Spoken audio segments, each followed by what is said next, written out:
From the CyberHub bunker and studio, you're tuning in to the CyberHub Podcast. And now for your host and CISO, James Azar. Good morning, security gang. Welcome to another episode of the CyberHub Podcast, a packed show for all of y'all today. We've got a lot to talk about. It's been a really busy weekend. So let's not waste any time with formalities. You know who I am. I'm James Azar. I'm your host, and I'm a cybersecurity practitioner, chief information security officer. And today we're going to give it to you the way practitioners look at the news. So not always the way other people look at it, different point of view, but nonetheless, very effective as well, I hope. So without further ado, before we kick off every episode on the show, we cheers with, I enjoy espressos. I don't drink black coffee or anything else. I've got my double espresso here, and this is really hot. Like, it's burning my fingers. This mug, like, for all of its great design, not very friendly when it comes to heat. So coffee cup cheers, y'all. Very exciting. All right, let's go ahead, kick the ball here with Halliburton on Thursday confirming that it experienced a cyber attack that continues to affect its operations at its Houston, Texas headquarters. Halliburton, the second largest oil service company in the world, has engaged third parties, according to Reuters. They've brought in a whole bunch of different people. Right now, it appears that essentially they've experienced a type of cyber attack that's similar to a ransomware, although that's not been confirmed yet. And I think that's really important to explain. A lot of times you have these incidents that occur, and companies at the very beginning may not want to disclose that it's ransomware for a slew of reasons, right? And some of them are kind of internal, and other are external, and has to do with shareholders and kind of reporting value and all of that, especially with the SEC rules. However, they did have to file their SEC filing, and they did that on the 21st. That they and it was so general. It's essentially the most generic filing I've seen thus far. One of the most generic filings. So they're saying that we don't know yet. We've taken our systems offline. We don't know whether there's material breach, yes or no. Because remember, the SEC rules says that you've got 4 days from the moment you realize you're going through an incident to report it to the SEC if you believe there's a material breach. And so what a lot of general counsels and kind of legal experts in this domain think is, if you go through a cyber incident where it's disrupted operations for even a short period of time, you should disclose it, saying we don't know if there's going to be material breach or not until you conclude the investigation, but don't wait, because you don't want to gather the ire of the SEC. So there's that. Halliburton, for its end, employs 55,000 people through hundreds of subsidiaries and affiliates and brands in more than 70 countries. So we'll see how this one kind of comes through.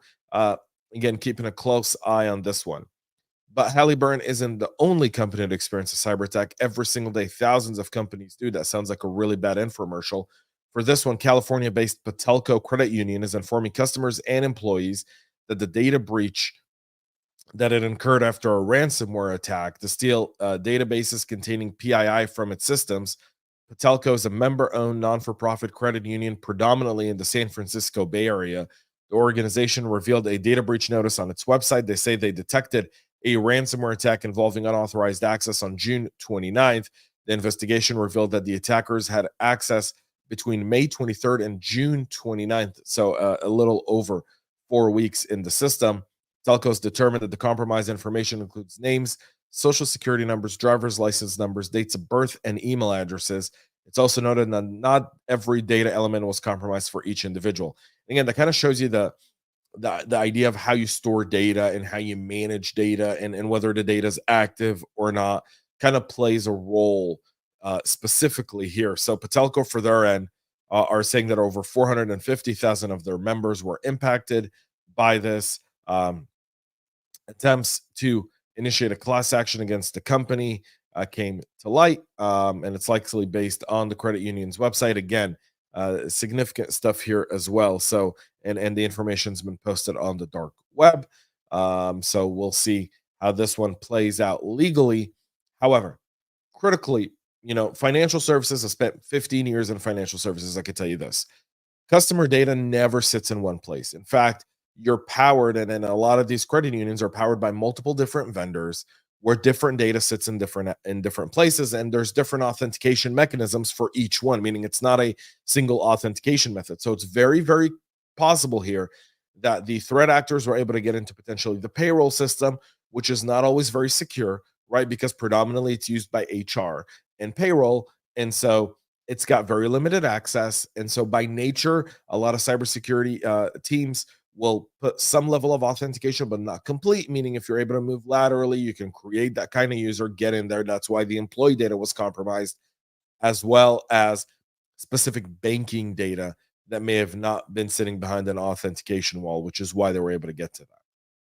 The American Radio Relay League paid a $1 million ransom to obtain a decryptor after a May cyber attack on its infrastructure.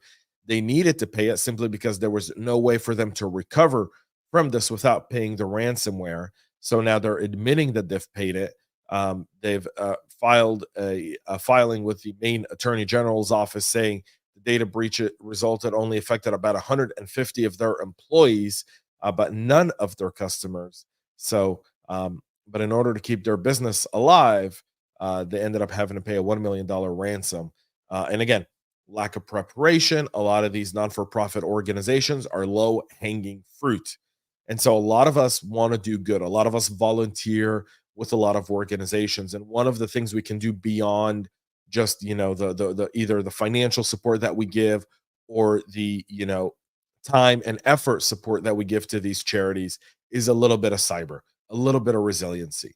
And again, if you look at the CIS top 20, if you just focus on the top 10, 11, which aren't very hard, by the way, as long as they've got a G Suite Enterprise or Office 365, and then they've got an E3 or an E5, you're able to really do a lot just by maximizing those tools. And again, you can take CIS top 20, you can map that to NIST, and you can really build a resilient program for that 501(c)(3) C3. And then if you're like me, someone who's often interacting with security partners, I'm never shy for a charity to ask for a donation of a few licenses.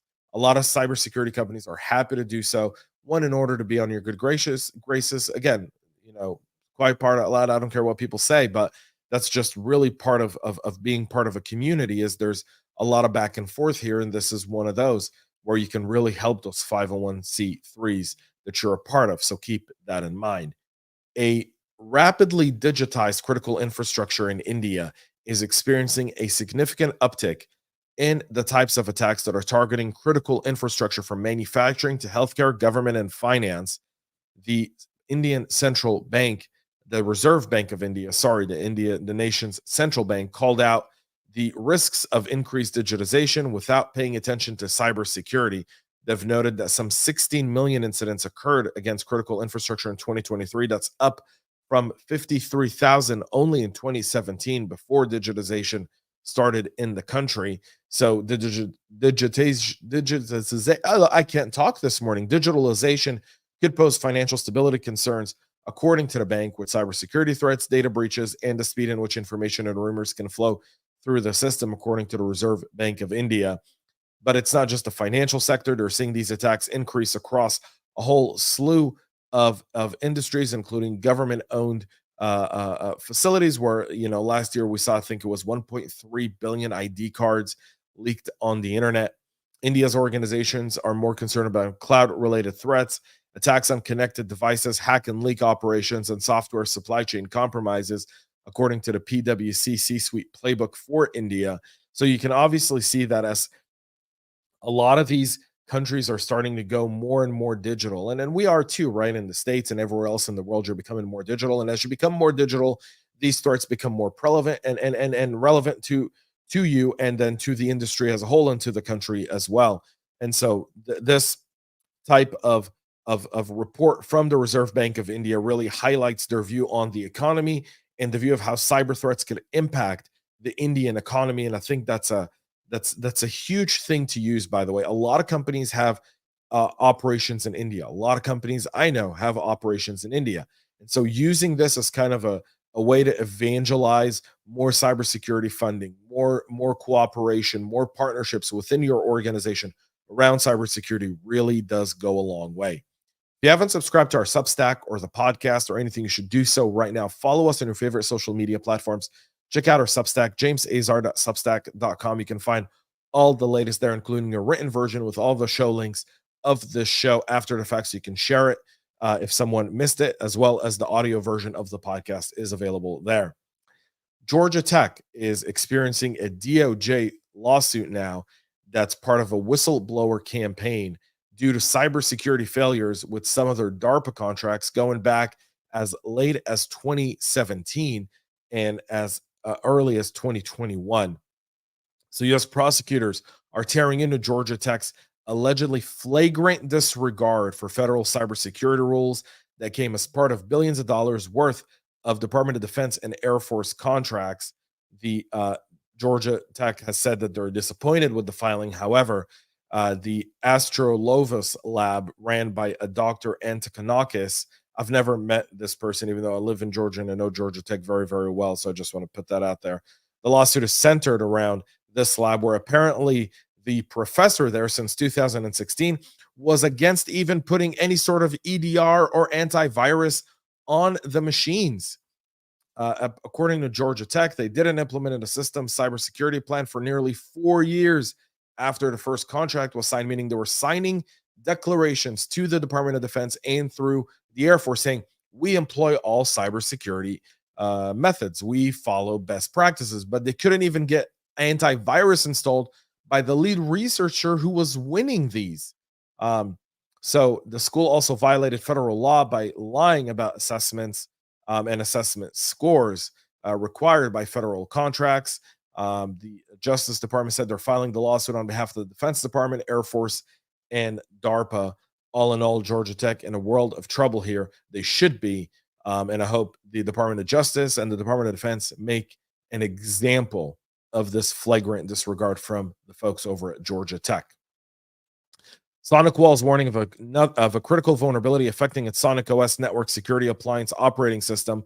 This could lead to unauthorized access or even a firewall crash. CVE 2024-40766 has been described as an improper access control vulnerability. It's been identified in the SonicWall SonicOS management access, and it could lead to unauthorized resource access in specific conditions, causing the firewall to crash. The vulnerability impacts SonicWall Gen 5, 6, and 7 firewalls, so you want to make sure you get that patched. SolarWinds, for their end, released an additional hot fix for their IT help and ticketing system web help desk. This critical vulnerability is CVE 2024-289-87, and it's hard-coded credentials that could allow a remote unauthenticated attacker to break into WHD and modify data. So those are two critical bugs within SolarWinds. You want to make sure you get those updated as soon as humanly possible. The same Iranian group that was behind targeting both the Democratic and Republican presidential campaigns also tried to go after WhatsApp accounts of staffers in both the current administration of sitting President Joe Biden and former president and current leading Republican contender to the highest office in the land, Donald J. Trump. According to Meta, it discovered a network of hackers who posed as tech support agents for companies including AOL, Microsoft, Yahoo, and Google after individuals received suspicious WhatsApp messages, reported them to the Meta team. So again, goes to the human element here. People going like, this seems kind of fishy. Let me report it. Let me ask someone. And right then and there, that was able to put a stop to the attack and also explain kind of the attack method, be able to issue internal communications and so forth. A statement on Friday by Meta said that the attackers had tried to target WhatsApp accounts of individuals in the Middle East, the US, and the UK, as well as political and diplomatic officials. Look, Iran is back, is to the wall, right? So, mind you, they've experienced a whole bunch of humiliating factors in recent memory, right? They're trying to somehow see what the stance is, especially with the new. They say he's moderate. He's not really moderate. He's just less crazy than the guy before him, but just as crazy as all the other guys that have led Iran thus far. So the media will say, well, he's moderate compared to Raisi, the guy who died in a helicopter crash. Absolutely. That guy was known as the hangman of Tehran. So there's that. Anyways, bottom line here is I can go on a whole Iran rant over how the media portrays those guys for days. Anyways, what we're seeing here is Iran's backs to the wall. So they're targeting these campaigns. They're also going to target organizations that do work for these campaigns. as we continue to get closer to November. And we're literally, I think we're about 9 weeks away from the election. So keep your eyes on that, by the way. Very, very important. In additional news, Telegram CEO Pavel Durov over the weekend was arrested when he landed in Paris over allegations that the messaging app facilitated criminal activities, including money laundering and drug trafficking. The investigation ordered Durov to remain in custody beyond Sunday night.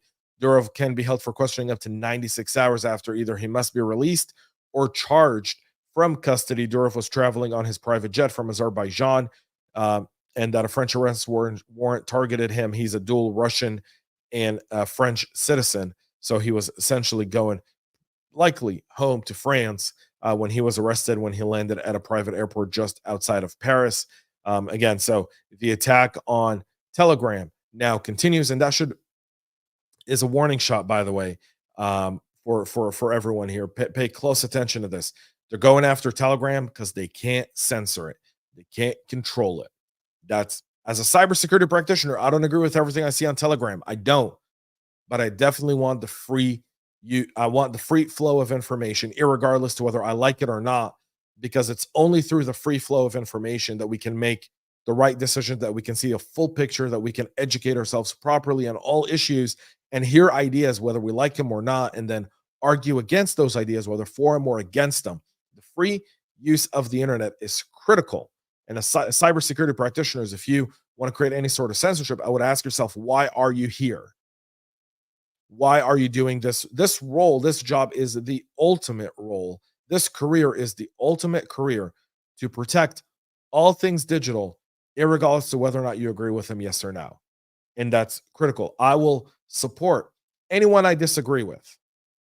It's the right to have free speech and to say their ideas, because I think that's critical to the discourse and to the town square, and to the idea that only good ideas prevail. And if government starts to censor it, if we think that government regulation can stop all these things, we're fairly, very, very, very wrong. And that's a slippery slope, and one that our society may not be able to recover from.